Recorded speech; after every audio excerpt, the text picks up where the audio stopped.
20 ml of sodium iodide solution gave 4.74 grams silver iodide when treated with excess of silver nitrate solution. The molarity of the sodium iodide solution is.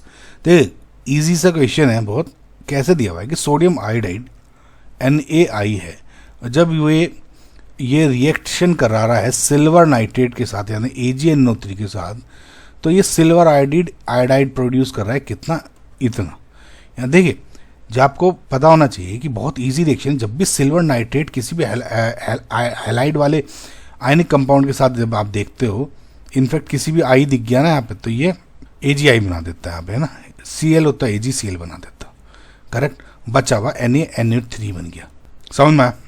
इन्होंने कहा है कि 20 ml of sodium iodide, ये 20 ml था, इसने 4.74 gram of silver iodide solution बनाया जब access of AgNO3 के साथ रिएक्शन किया, एक्सेस में. तो अब इन्होंने कहा molarity of the sodium iodide solution, इस वाले की इन्होंने क्या है, मोलैरिटी पूछी है. अच्छा, अगर मुझे इसकी मोलैरिटी निकालनी है तो मोलैरिटी का फॉर्मूला क्या लगेगा, number of moles of NaI divided by volume of solution. Okay, समझ में. Number of NaI volume of solution in, अगर ml में है तो ml इंटू 1000, लीटर में तो सिंपल कर दो. अब मुझे volume of solution in ml तो पता है 20 ml दिया हुआ है सोडियम आयोडाइड सॉल्यूशन, लेकिन मुझे number of moles of NaI करना है ना. Number of moles of NaI कैसे करोगे, अगर आप देखेंगे तो इस और इसमें एक रिलेशन है.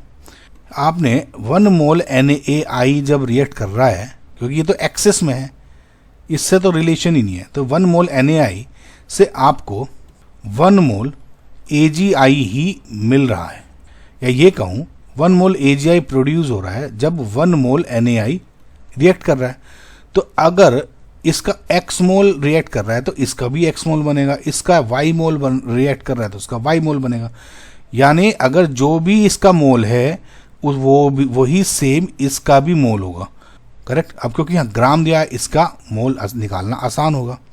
तो अब इसके मोल्स कैसे निकालोगे, number of moles of AgI कैसे हो जाएगा, mass of AgI divide by molecular mass of AgI. तो मास तो उन्होंने दे दिया है 4.74 ग्राम. मोलर मास कैसे निकालोगे, AgI, Ag 108, I 127, AgI 127 को देखो क्या आ गया 235. करेक्ट. तो ये हो गया 235, कितना होता है, ग्राम पर मोल. कैंसिल आउट हो गए, ये क्या वैल्यू कैलकुलेट होके आ जाएगी, number of moles of AgI, ये हो जाएगी 0.02017 मोल्स. ओके. अब जब इतने नंबर ऑफ AgI मोल्स हैं तो इसका मतलब यही सेम आपके नंबर ऑफ मोल्स कितने हो जाएंगे NaI के. बस अब क्या करना है, इस वैल्यू को उठा के इसमें चेप दो. समझ में आया.